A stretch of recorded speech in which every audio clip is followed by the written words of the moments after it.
Welcome to the Transforming Healthcare Coaching Podcast, where we bring you guidance and coaching perspectives so that you can level up in your life and work.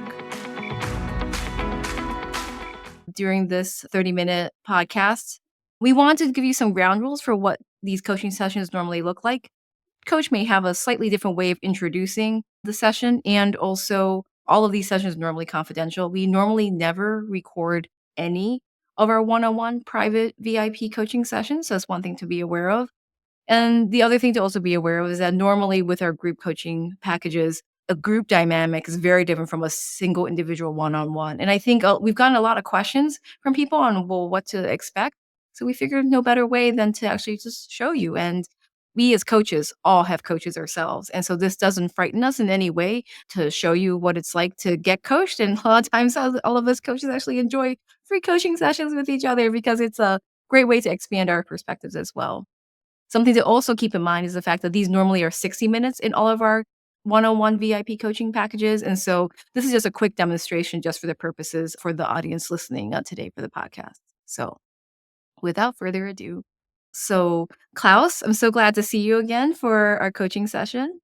Hi, Lily. I'm excited for this session. I know we've been talking about this for a while to give our listeners a sneak peek at what we do with our VIP one-on-one sessions, and this is going to be a lot of fun.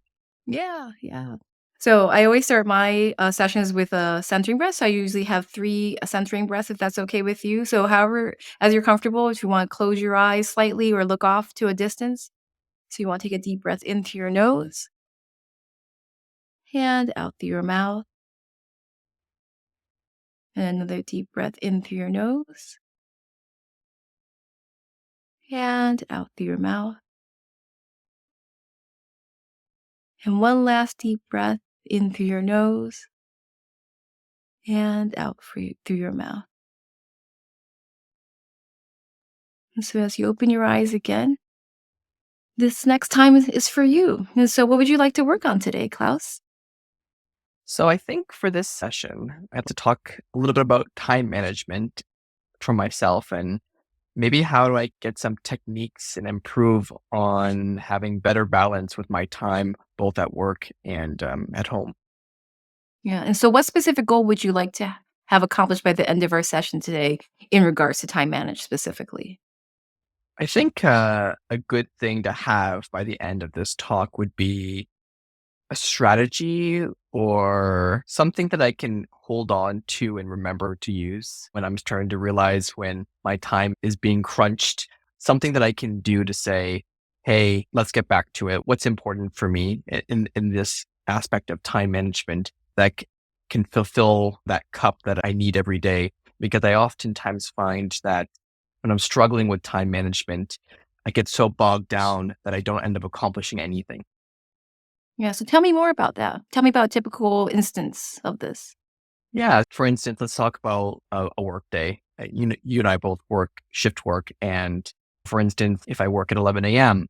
and oftentimes I'll have a plan to say, hey, I'm going to wake up a couple hours early before my shift and do some form of workout. And say it doesn't happen, which sometimes it doesn't. My plan is to do that after work. And I oftentimes will finish my shift and say I get delayed or something else shows up. Now I have too much on my mind that I don't end up doing the things that I originally had planned for. And it gets really distracting. And I think I want something to come back to that and say, hey, no, what is it that I allocated my time to during that day or whatnot to get back on my feet?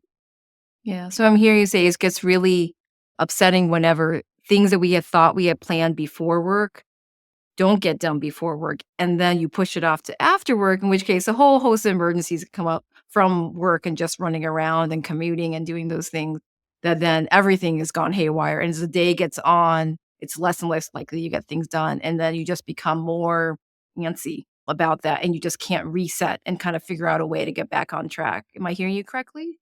You are. And even if it's not even a work day, I'll have a few things that I want to get accomplished that day.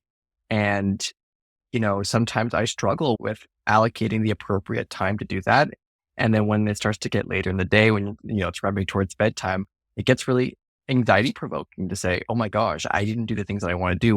What do I prioritize here? So something again for the end of the session is just to be able to be like, even when these situations happen, because it's normal, and that I'm very familiar with as being coached very often, is that it's normal for these things to happen. And that I think I need to constantly refresh on a new strategy to get back to baseline. Hmm. So I'm curious, what kinds of things have you tried before? So lists are a big thing that I do. Oftentimes I'll write down on my phone, on my notes section. I have one giant list where I start to categorize things, but then what I'll do is I'll create a smaller list within that day. So for instance, like on a day off, I'll have like laundry, like simple things that everybody may know to do. But for me, having a lot of things that I want to do with the podcast, right? With my students that I precept from even just studying material, whatnot, or the everyday things with my dogs, my partner, the things add up. So that's one thing that I typically would do would be write that list down. Another thing that I would do is, and it has worked for me in the past, and now that I'm starting to talk about it out loud as a big verbal processor that I am, it's a little bit of centering sometimes helps as well. So when I start to get really hyped up and get anxious that, oh my gosh, this list that I created in the morning or during the day is not being crossed off in the way that I wanted to, sometimes centering exercise helps me take a deep breath and realize that, okay, just get one of the things done. You can do it. Gotcha. And then, so what I'm hearing you say is that you've tried lists, you tried micro lists, and then the only thing that can somehow sometimes bring you back is a little bit of mindfulness practice so that at least you, when you start to realize you're starting to get anxious because your list of many things aren't getting done because you have so many roles and responsibilities, that is helpful in general to bring you back. Yeah, and it took me actually talking it out loud right now to remember that what is a big thing, like just thinking back, because I always thought that the micro lists were the biggest thing that I would do. And they still are very important. I think the micro lists for me, I like to think macro, micro all the time for everything. But I think remembering that mindfulness techniques that I used to employ more often were actually huge in this kind of shift for me. Sounds good. Mindfulness is definitely always a nice thing to have that practice and to actually remember to use it. And so I wonder in other situations, do you use mindfulness in other ways? Like for example, in clinical work or in other situations that there's a reminder, like for example, some people use a bracelet that they wear. Some people have like a word they have on a chain. Some people tap. Some people, have their favorite ring, like, for really high stress situations, they just and they twiddle it. I didn't know if you had any particular one way that you remind yourself to come back so that in other situations, that would be useful in this particular. Yeah, that's a good question. And I don't think I have a specific strategy that I use during clinical work. I actually, I think most emergency medicine people can talk about that is they thrive in that fast paced environment. And it's almost distracting in ways when you have things that may be bothering you. It's so easy to go to the next task and distract yourself. But I do find that sometimes that is difficult to do the farther I get along. And that was actually a big thing, I think, with even my burnout for a while. So like I said, I don't think I have a specific strategy, but one thing that I'm more, I guess, mindful of now is I do try and take those breaks where I go outside the ambulance bay and take a few deep breaths.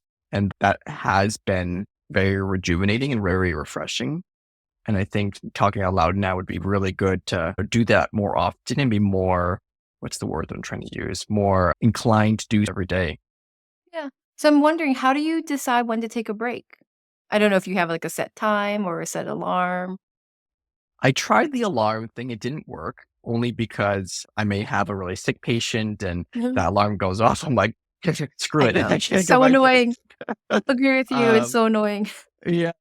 Or I find that you almost get into this rhythm when you're in healthcare, when you're practicing medicine, whether you're a nurse, you're a physician, PA, nurse practitioner, any specialty medicine, you get into this rhythm of once you become comfortable in your role that you forget even during, things that are not, not great for you, that you just ride with it. And I forgot where I was going with this thought process, but what coming up for me is saying, be more intentional with myself to to do these breaks once a day and how to do it and when to do it. I think it needs to come naturally for me. I think that's something I've actually tried to employ before, but it's very difficult because there isn't like a set part of the day. Some people will go to lunch, right? We don't have lunch breaks or Mhm. during dinner, right? Half the time going to the bathroom is a luxury. So just finding that natural time to be mid shift to actually do that. I think aiming for mid shift, now that I think about it, it's something that I could try. Right. Well, so what comes up for me, what I wonder is, the reality is what I'm hearing you is that you toggle between different roles, responsibilities, identities in any given day, right? You wake up and you're just Klaus. You also might just be you're awake and you're also dog, dad. You're also a partner. You also have to clean the house, things like that. And then also you want to honor your fitness and just like a normal person who just wants to have normal health behaviors and then also then you're in transition, so then you're just a commuter, right? And then other times then I'm a physician assistant, I'm actually now in facility, and then there's a moment where you go to drink a glass of water because you're a human and actually needs to be hydrated every now and then you'll transition multiple times into different roles and identities at any given time. And so what I wonder is if you think intentionally about even just all those transition times, you do naturally transition between all your different roles and identities. I wonder if there's a way that you might be able to think about using those as leveraging those opportunities. I often tell the people I work with, well, you commute home, right? So you have to switch from I'm a healthcare clinician to I'm a commuter, right? Like I'm actually literally I'm walking down the street, I'm riding a train, I'm in a car, right? You're just another Joe Schmo like out there on the street trying not to get in a car accident. So I wonder whether or not there's opportunities where you transition between what I call non-medical to medical, and then obviously in relationship to others where you do different things, or if you go along to a gym, you have a different identity or maybe a persona there. I'm just curious what comes up for you when I say these things. It's very interesting and it makes sense. And when we think of transitions, or at least I think of transitions, I'm thinking of, oh, leaving a job, a new relationship, a new house, whatever. But you're right that there is a huge transition with the roles and identity. And sometimes they're happening so quickly. Like I'll be at home and I'm a coach and a client reaches out to me or a student reaches out to me as soon as I wake up in the mornings. And then I have to jump back to being partner, dog dad, as you mentioned, all Mhm. that stuff. Yep. And so what's coming up for me in that essence is, what's worked for me are those centering techniques that I have employed and that and recognizing the shifts, I think would be huge for me in that essence of, hey, let's take that deep breaths, listen to the calming music that sometimes works for me, take a few steps outside and go for a little walk, just be more mindful when I'm drinking the coffee or the tea, right? These things, I think, during these transitions, just taking that one small thing, I think would work. And it's something I'm willing to try. Yeah, so I'm wondering how might Yeah. we measure success in this phase? It's funny because I often usually tell my clients, 5 minutes. I mean, people talk. I'm like, for you, because you transition so much, just like me, maybe 30 seconds.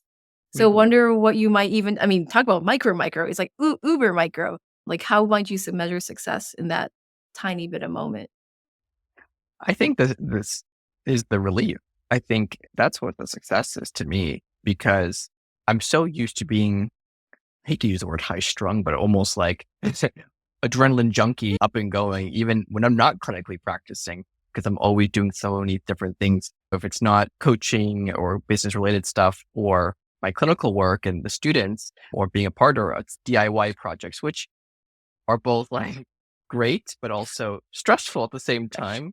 Right. Um, so the success would be because I feel it, and that's the problem. I think the reason I'm having this conversation with you about time and the stress that comes up with this management of it is that it weighs on me. I feel it on my shoulders. I feel it in my chest. It's an uncomfortable feeling.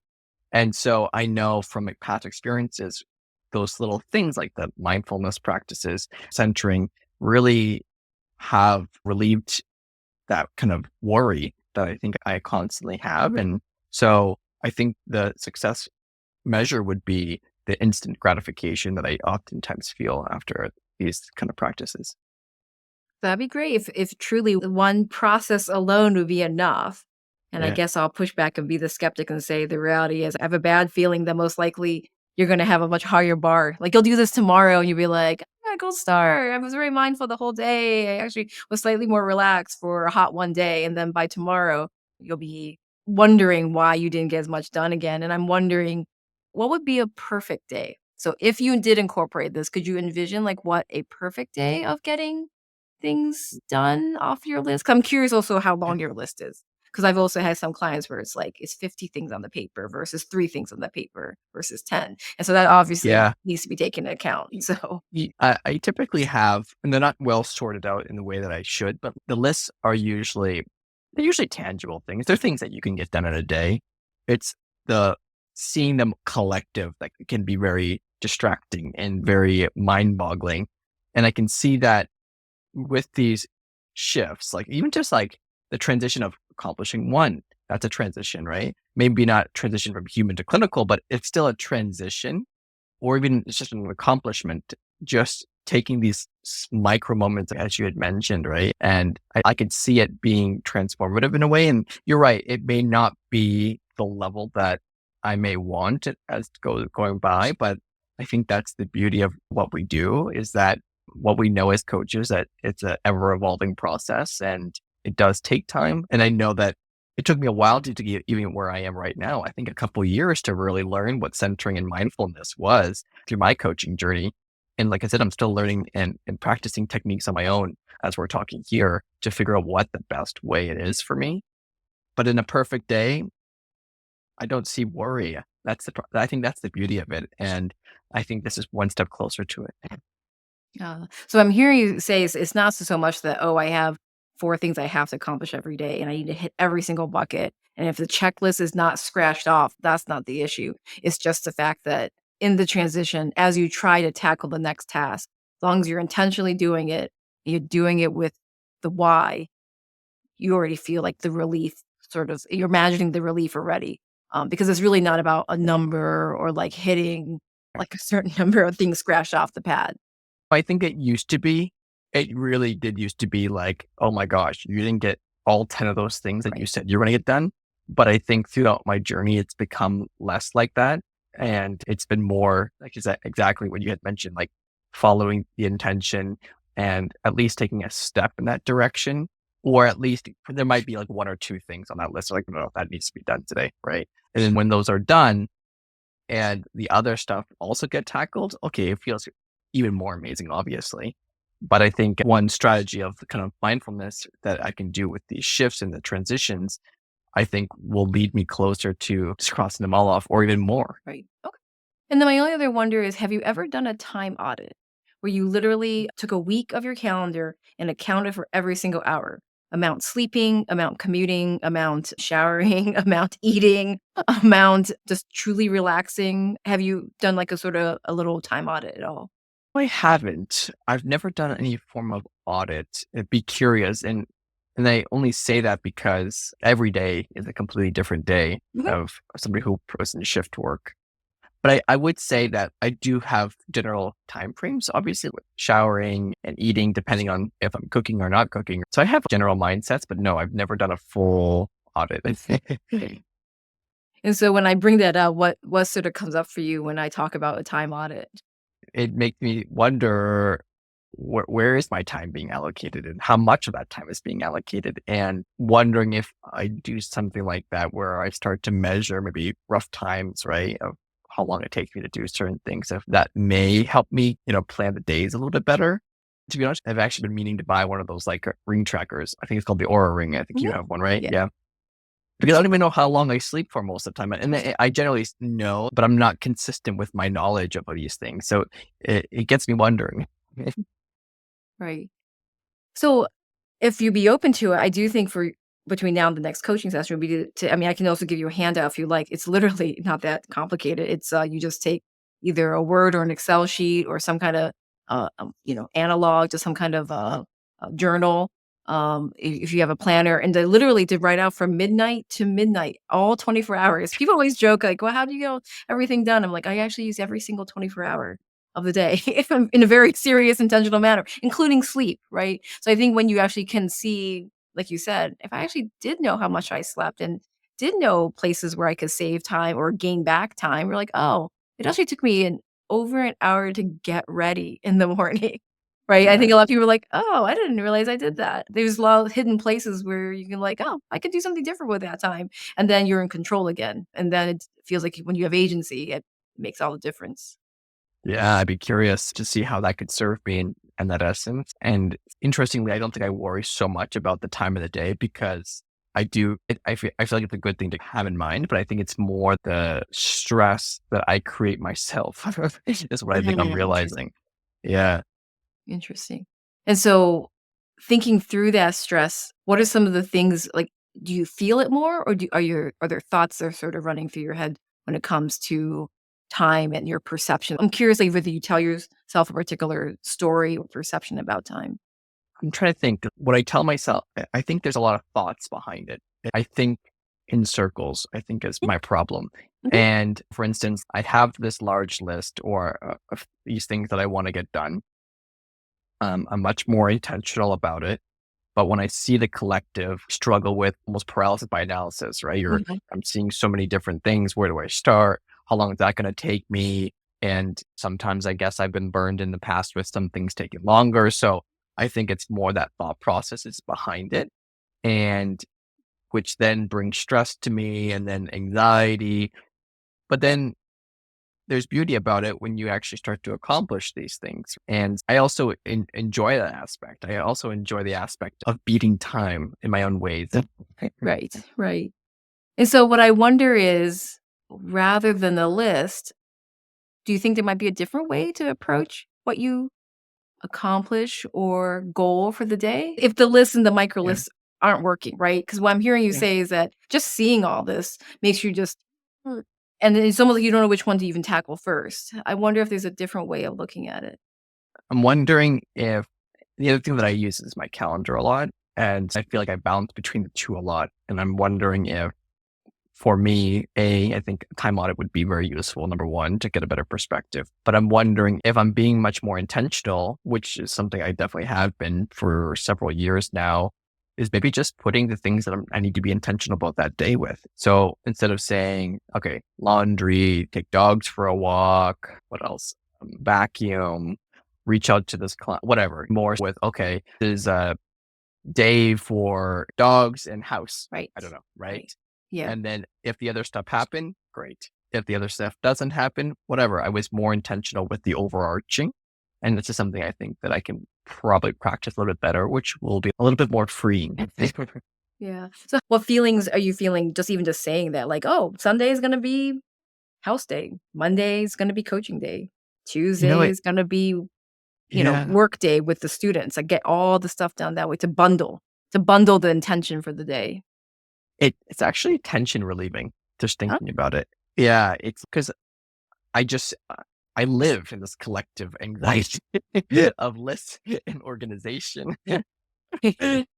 And so it actually is freeing just to be like, oh my gosh, if I'm not worried about this and I'm not seeing this list and I'm just being like, oh, like this, I'm the day off.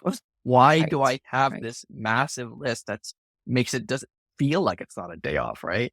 So Right. no, it's definitely attention relieving to be like, oh no, I can just focus on being a human and taking Right. care of myself. Right. Right. Exactly. And so just so you know, these 2 things are probably rooted in some degree of science, right? So the more as you know, in emergency medicine, we have a lot of cognitive task switching issues. And so we have to always fight against that problem in a 12-hour shift or a 10-hour shift. And so in life too, we have that same problem, which is why time blocking is one of the productivity hacks to try to streamline yourself from task switching even just by looking at your micro list. So just by doing that, you've already shed a bunch of cognitive load just by what you are committing yourself to, which is maybe just every day should have a general intention. And then from there, you can decide what micro things you want to tackle. And then the hard thing becomes obviously some days are half one identity and half the other, right? Because I mean, you can't really get rid of your own health, right? You can't really get rid of your own sleep requirements and your eating requirements. And so I think the reality is always going to be some degree of personal need that will always feed through all 7 days. And so I think the other question too becomes maybe making the task for that an achievable task. So I don't know whether you've thought about whether or not what you want to achieve from your personal perspective. 'Cause I don't know if you're training for a marathon right now. I don't know. I mean, if you have other things that are really big personal goals right now from your health perspective, they do need to take a larger share of the everyday calendar. So I just wanna make sure that we haven't accidentally covered that up. Yeah, I'm not thankfully not training for a marathon right now, so that doesn't bother me too much. But you're right. The things that I think about for my health that need are like almost like non-negotiable that need to happen daily are, eating well, which does sometimes not happen correctly, especially in shift work if I forget a meal Mhm. for instance. But I feel like those are actually naturally built into me that I don't see that being so distracting. I think more the distracting is everything that I mentioned with the lists. But I agree with you. I think that when I start to practice this and try this out, I do see that that could potentially be a barrier because, for instance, where I'm not working, which I am, but say it's my home day, Mhm. my this is my personal day. Yeah. I'm not gonna give up on, reaching out to my clients if they need me that day or my students who if they need me that day. But I think that having that intention for the day of being there for myself, which is what I think I need more of, I think that's the most important part. I don't think I'll ever, hopefully, give up on those other tasks that I still need to do because I think that's a big part of me is somebody who kind of sticks to that word and doing the things that I say I'm going to do for the other tasks that I have Right. or And roles yet, I have. what's ironic is that, when we slow down and we become more mindful, we're actually faster in what we do. And so the same thing occurs even with the boundaries for if certain days are the pillars, the certain days are the pillars. I think the reality is, some days, some things actually can be put off to another day, right? And that's a whole nother coaching session, a whole nother thing to tackle in terms of like, well, do you let work life integration happen? Or do you let work life boundaries sort of be? And I think there's different solutions for different people for different situations, is all Yeah. I'll leave things at. And so I guess what I'm wondering now, after our conversation today, is what action steps will you take after our session? Yeah. So I'm a big note taker. So I've been writing on the side if you saw me. So one things that I think I've gained from this session was going back to techniques that worked for me. So starting to see things as transitions. So say I finished up clinically, right? I finished up taking care of a really sick patient, whether they've been intubated, they have central line, they're admitted to the ICU, they're stable. Okay. And that was passed off. They're moved upstairs. Okay. That's a transition that I can now say, let's go outside of the ambulance bay. Let's take those few deep breaths. Let's take that tiny little walk from the ambulance bay to the main entrance of the ER, whatever it is, right? So that's something, as well as even just the micro transitions in my life. So I've accomplished a task. I helped a student while I'm at home or helped a client. In between these parts, I can see those mindfulness practices taking into effect that are really refreshing and rejuvenating. But also, and to me, it seemed like a lot, but I'm also one person do a lot of work for self care. And so time audit is one that I'd like to explore a little bit further. And because it's something that's always been in the back of my mind, it's just something I haven't actually fully invested in. And then the last one was the calendar. So putting intentions instead of lists and giving that a try. I love that. Intentions instead of lists. That's a win right there. Yeah. Right? Yep, and then the time audit is huge because we only have 168 hours per week, and so the question will be is a large part of it actually is sleeping. So I'll just name that. A lot of it is actually sleeping, and, like, normal, like, care kind of things, exercise, and so you'll be surprised. I think it comes down to there's not that many, and so you get to really pick and choose per day what your intention for the day is gonna be. I'm Yeah. curious, what does accountability look like for you? The nice thing is that I'm usually pretty good at keeping myself accountable these days in terms of I'm very attuned to the self care world now. But the beauty is I get to work with you. And these are one things that I can always talk to you about or even mention to my partner as well and saying, hey, these are things that I'm trying. Can you make sure I see it through? Oh, that's good, yeah. Just even telling someone your intent, then to see if Yeah. someone can follow up and make sure that things are actually heading in the right direction.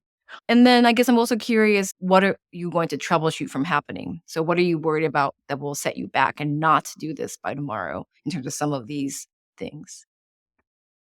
I guess the only thing I can think of is recognizing the shifts can sometimes be a worry, like the transitions. So I'm going to try obviously be more mindful of it and check back with you next week and see how that went.